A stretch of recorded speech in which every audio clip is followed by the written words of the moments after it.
Business में क्या सबसे इंपॉर्टेंट है? Profit, turnover, cash flow. Cash flow, profit important है, टर्नओवर लोगों को इंप्रेस करता है, लेकिन कैश फ्लो रियल किंग है। वो आपको बचाता है, वही आपको चलाता है। समझते हैं कैसे? मान लीजिए आपका टर्नओवर 5 करोड़ और आपका प्रॉफिट 1 करोड़ है। बहुत अच्छा प्रॉफिट है, 20% के आसपास। लेकिन आपके बिजनेस में डेटर्स बहुत खड़ा हुआ है और पैसा ठीक टाइम पे आ नहीं रहा, तो सोचिए क्या होगा। आप पेमेंट नहीं कर पाओगे वेंडर्स को, जीएसटी पेमेंट टाइमली नहीं कर पाओगे, ईएमआई फेल हो सकते हैं आपके, तो आप एक भवंडर में फंस जाओगे। वहीं पे आप सोचिए कि आपका टर्नओवर 3 करोड़ है, लेकिन पूरा का पूरा पैसा बैंक में आ चुका है, लगभग प्रॉफिट कम ही है, 30 लाख 40 लाख से ऊपर प्रॉफिट आपका हो नहीं रहा, लेकिन आपके पास पैसा है। जितना टर्नओवर किए है, जो भी प्रॉफिट है वो हाथ में। अब सोचिए क्या होना है। तो प्रॉफिट इज ओपिनियन।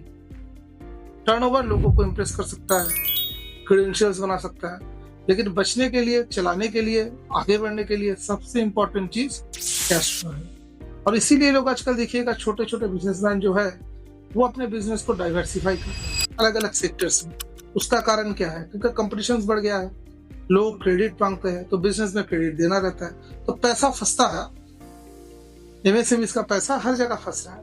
उसके बाद जीएसटी नेक्स्ट महीने के 20 तारीख को दे देने हैं।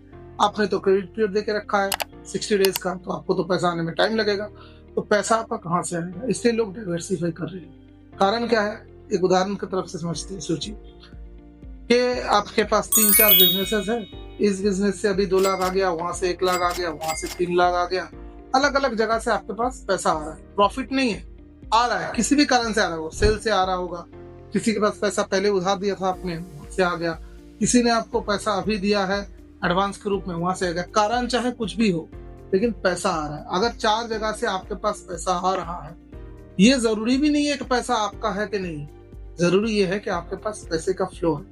तो क्या होगा कि आप सब चीज संभाल लो, जहां पे जो पेमेंट करना है उसी पैसे से कर दोगे, जो चीज जैसे चलाना है, जीएसटी देना है, ईएमआई देना है, वो सब मैनेज कर लो। और इस बीच में जब पैसा आपका आने लगेगा तो वहां से ये भी मैनेज हो जाएगा।